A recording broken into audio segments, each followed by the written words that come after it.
measurement. In today's class, we will start the second chapter, that is the units and measurement. In this, just first we will discuss the basics of this chapter. The first topic is the measurement of length. In generally, we are in our daily life, we are observing, we are drawing by using scale, 10 centimeters, 5 centimeters in mathematical, in maths. But here, why we are using length measurements, measurement of length, which type of instruments are using. Today we are discuss length, measurement of mass, measurement of time, and what are the fundamental quantities and what are the derived quantities in our today's class. So in this, the first chapter, our chapter name is units and measurement.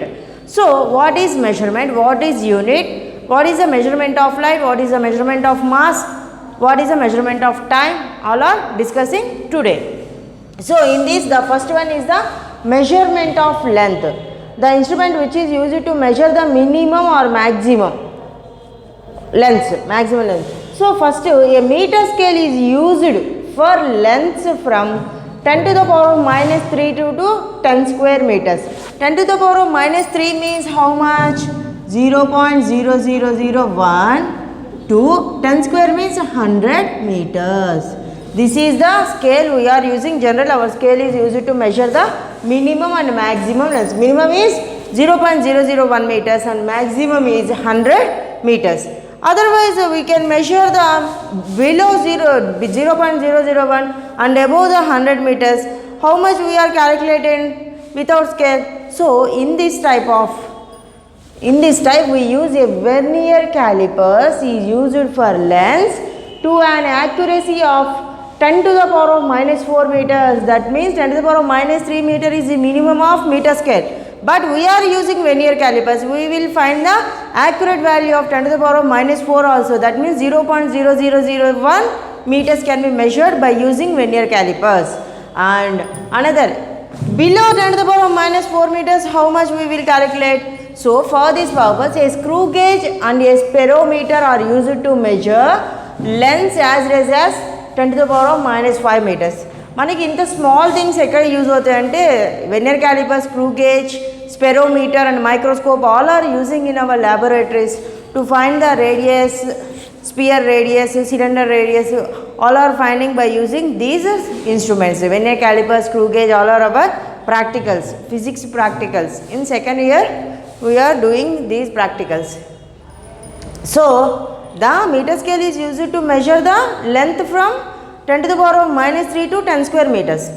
In vernier calipers are used to measure the accurate value of 10 to the power of minus 4 meters, and below these values 10 to the power of minus 4 meters we can using screw gauge or sperometer, and also for small measurements we are using vernier caliper, screw gauge, sperometer.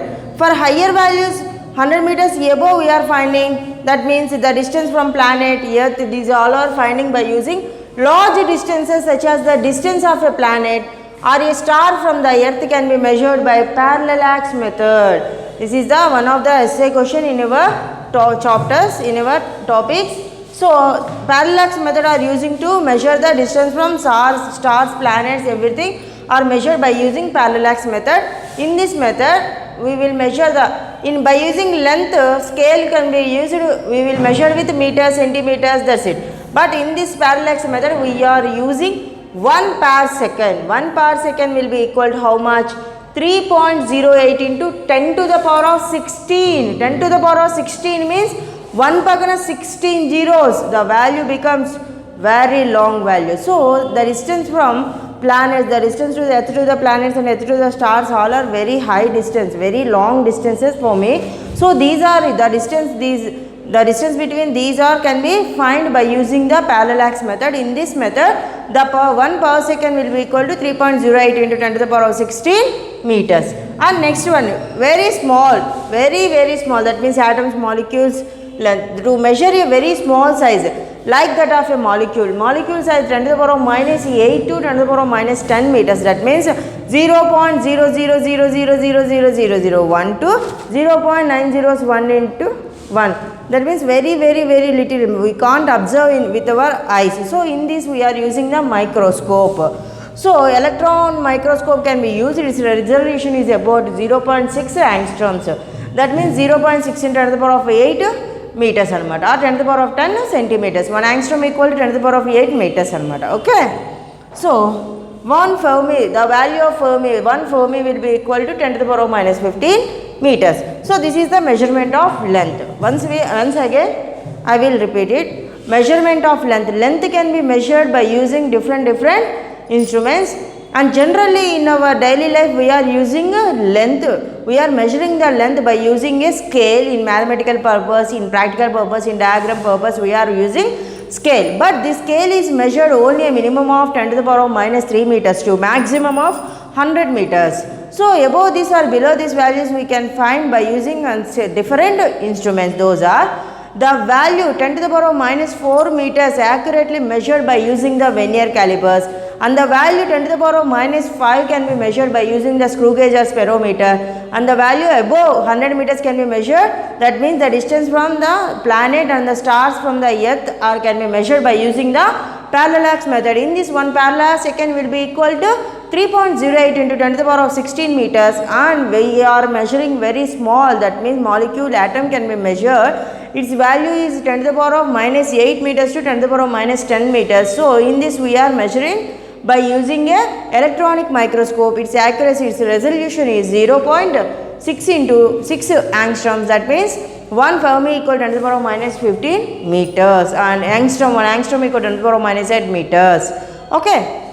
So this is the measurement of length. And the next one is to measure the measurement of mass. How we will calculate the mass? Mass can be measured, mass 1 atomic mass unit.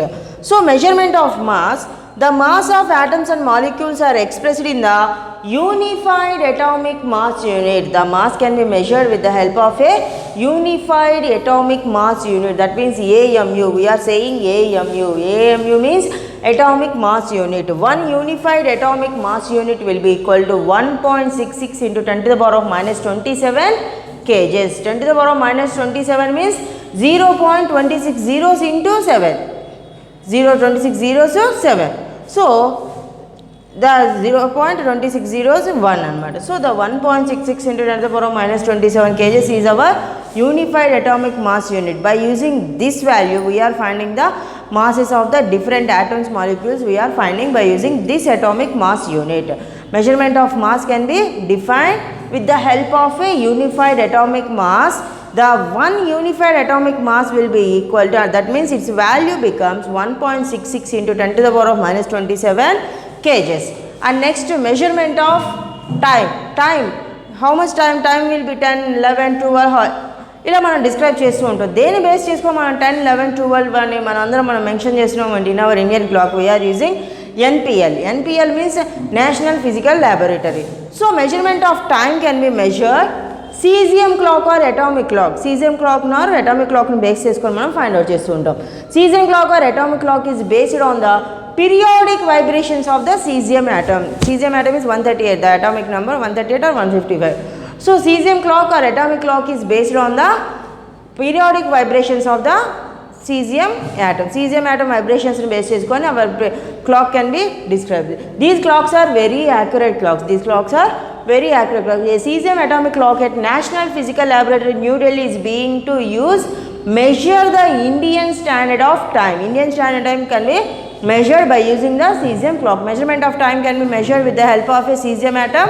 That means cesium clock or atomic clock can be described by the vibrations of the cesium atom, and the NPL, National Physical Laboratory in New Delhi is being to use the maintain the Indian standard time, and this clock is very accurate clock.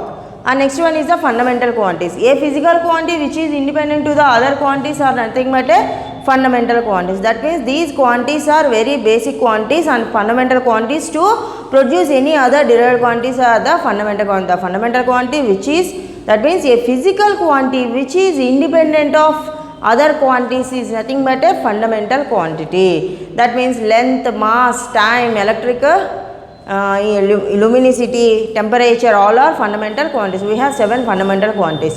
So derived quantities, a physical quantity which is derived from the fundamental quantity is nothing but a derived quantities. The physical quantity which is derived from the fundamental quantities are nothing but a derived quantities. The examples are velocity, acceleration, work, force, all are derived quantities. Why? Because we are derived these quantities from the fundamental quantities. Fundamental quantities length, mass, time.